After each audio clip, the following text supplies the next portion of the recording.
తీసుకోండి. ఎందుకని అంటే ప్రతి మనిషితోటి పొరపాటులు జరుగుతాయి.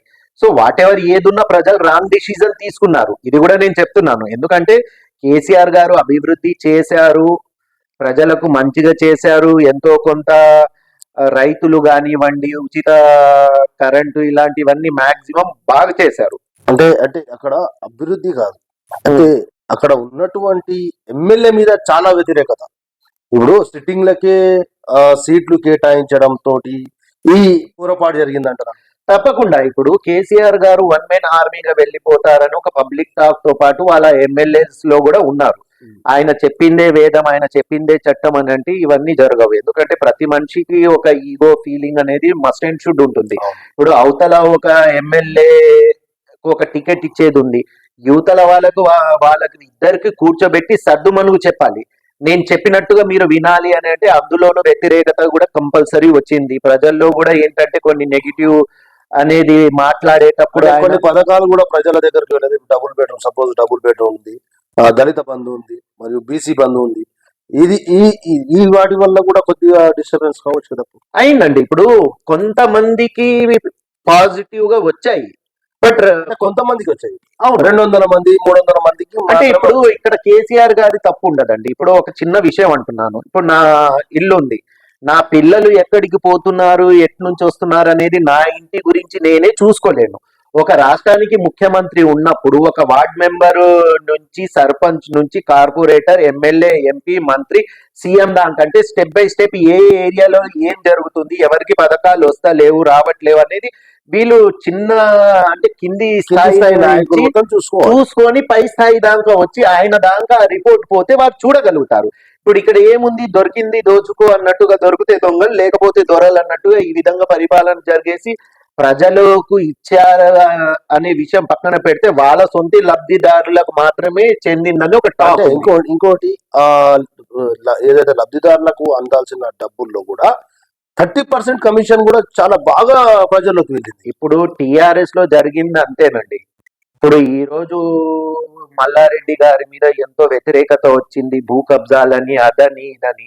ఇప్పుడు వాస్తవంగా అది ఉన్నదా లేదా మాకు తెలియదు. పార్టీలో ఏదైనా రూమర్ వచ్చిందని అంటే దాన్ని పరిష్కరించి పిలిపించి లీడర్లతోటి డిస్కస్ చేసి వాస్తవాలు ఉన్నాయా లేవా, ప్రజలకు నిజంగా వీళ్ళు మోసం చేస్తున్నారా లేదని ఒక ముఖ్యమంత్రి హోదాలో ఉన్నప్పుడు వారికి బాధ్యత ఉంది.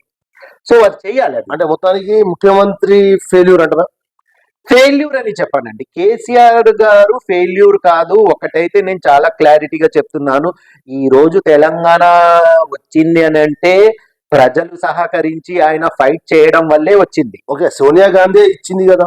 ఎలా ఇస్తుందండి? ఇప్పుడు నా వస్తువు అంటే ఇంతమంది బలిదానాలు చేసుకుంటున్నారు కాబట్టి నేను కనకరించి నేను తెలంగాణ ఇస్తున్నాను అనేసి క్లియర్ గా చెప్పారు. ఇంకోటి అప్పట్లో కేసీఆర్ గారు కూడా ఏమన్నారు, నేను పార్టీని కాంగ్రెస్ లోకి విలీనం చేస్తా మీరు తెలంగాణ ఇస్తే అనేసి చెప్పారు. కానీ తర్వాత నెక్స్ట్ అక్కడి నుంచి ఫ్లైట్ ఎక్కి ఇక్కడ రాగానే మాట మార్చేశారు. ఇప్పుడు ఆయన విలీనం చేస్తా అన్నారని కొంతమంది అంటారు, లోపలిపై కాళ్ళు మొక్కారని ఇంకొంతమంది అంటారు. మనం కళ్ళతోటి చూడండి, చెవులతోటి వినండి, ఇవన్నీ రూమర్సా నిజమా అనేది అది పక్కన పెట్టేయండి. బట్ తెలంగాణ విషయంలో సోనియా గాంధీ కనికరించింది అంటే సోనియా గాంధీ తన జేబుల నుంచి ఇచ్చింది కాదు. మా తెలంగాణ మేము కొట్లాడి మేము తెచ్చుకున్నాం, మేము గుంజుకున్నాం.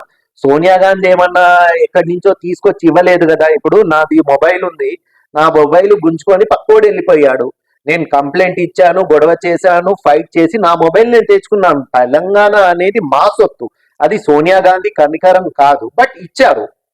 అదేంటి వాళ్ళ సంతకం. ఆ ప్లేస్ లో మోడీ గారున్నా ఎవరున్నా అది ఇవ్వవలసి వస్తుంది సమయం వచ్చినప్పుడు అనేసి క్లియర్ గా చెప్తున్నారు కదా. ఇంకోటి ఇప్పుడు గతంలో మనం చూసుకున్నట్టయితే ముఖ్యమంత్రి సెక్రటరియట్ కట్టించినప్పుడు మాజీ ముఖ్యమంత్రి కేసీఆర్ రేవంత్ రెడ్డిని లోపల రానియలేదు. ఈరోజు అదే ప్రజలు రేవంత్ రెడ్డినే సెక్రటరియట్ లోకి పంపించారు. ఇప్పుడు ఒకటండి, టిఆర్ఎస్ లో చేసిన కొన్ని తప్పులు ఏంటంటే రేవంత్ రెడ్డి గారి కూతురు పెళ్లికి కూడా బెయిల్ ఇవ్వకుండా చేయడం అది తప్పు ఒకటి. ఎందుకనంటే కొన్ని విషయాల్లో మన చేతిలో అధికారం ఉందని అవతలోని మరి పాతాళంలో తొక్కేయడం అనేది తప్పు. రెండోది అప్పట్లో రేవంత్ రెడ్డి గారు సూసైడ్ చేసుకోవడానికి కూడా ప్రయత్నం చేశారు. సో ఇవన్నీ ఏంటంటే పడ్డోడు ఎప్పుడు చెడ్డోడు కాదు.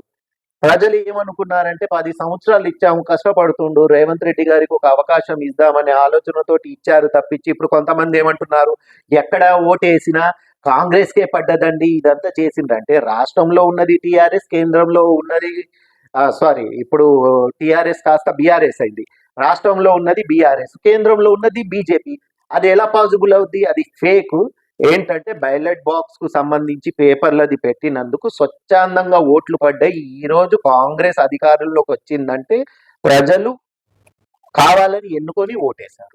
ఓకే. అది రాంగ్. ఎందుకని అంటే మనం ఉన్నది ఉన్నట్టుగా మాట్లాడాలి. ఇంకోటి మనం చూసుకున్నట్టయితే ప్రగతి భవన్ ఆ, ఆ, గోడలు బద్దలు కొడతానని చెప్పారు. ఈ రోజు అది కళ నిజమైందా? ఇప్పుడు ఇప్పుడే మనం చూస్తున్నాము అవన్నీ తొలగించారు. ప్రజలే స్వయంగా రేపు ప్రజా దర్బార్లు కూడా అక్కడ నిర్వహిస్తున్నారు. ప్రజలు నేరుగా కేసీఆర్ తో అంటే ముఖ్యమంత్రితో కలిసే అవకాశం కూడా కల్పించారు. అంటే కేసీఆర్ కల్పించలే, కేసీఆర్ కు ఫుల్ సెక్యూరిటీ, లోపలికి ఈగ కూడా పోలేదు. అంటే ఈ రోజు ప్రజలు స్వయంగా ప్రగతి భవన్ పోయే అవకాశం కల్పించారు. ఇప్పుడు ఒకటండి, ప్రజలు ఇప్పుడు నేను చెప్తాను సో అండ్ సో ఇది తప్పు ఇది ఒప్పు అని అంటే ప్రజలు వినే పరిస్థితుల్లో లేరు. What is good, what is wrong ప్రజలే న్యాయ నిర్ణేతలు. ఇప్పుడు ప్రజా నిర్ణయమే నా నిర్ణయం. నేను చెప్పినంత మాత్రాన రాంగ్ రైట్ అవ్వదు, రైట్ రాంగ్ అవ్వదు. అంటే ప్రజా దర్బార్ మంచిదంటారా? డెఫినెట్ గా. ఇప్పుడు ఈ రోజు 10 సంవత్సరాలు పరిపాలించిన కేసీఆర్ గారు ఎంతో కొంత మెరుగుపరిచారు. వారిని ఇప్పుడు మీరు చెప్తున్నారు. ఇప్పుడు మీరు 6 పథకాలు 100 రోజుల్లో అమల్లోకి తెస్తా అన్నారు. ఇప్పుడు పిల్లగాడు ఇప్పుడే పుట్టిండు రేవంత్ రెడ్డి గారు. ఇప్పుడు అడుగులు వేస్తున్నారు. ఇంకా 5 సంవత్సరాలు. ఇప్పుడు వారు చెప్పిన పథకాలు ఎంత మట్టుకు అమల్లోకి తెస్తారా అనేది వేచి చూడాలి కదా. ఇప్పుడు రేవంత్ రెడ్డి గారు ఇప్పుడు ఒకటి బాగా మీరు మైండ్ లో ఫిక్స్ చేసుకునేది ఒకటి ఏంటంటే, మీ చుట్టూ ఎవ్వడు మీ దోస్తు కాదు. ప్రతి ఒక్కడు మీ పార్టీలోనే మీకు శత్రువులు.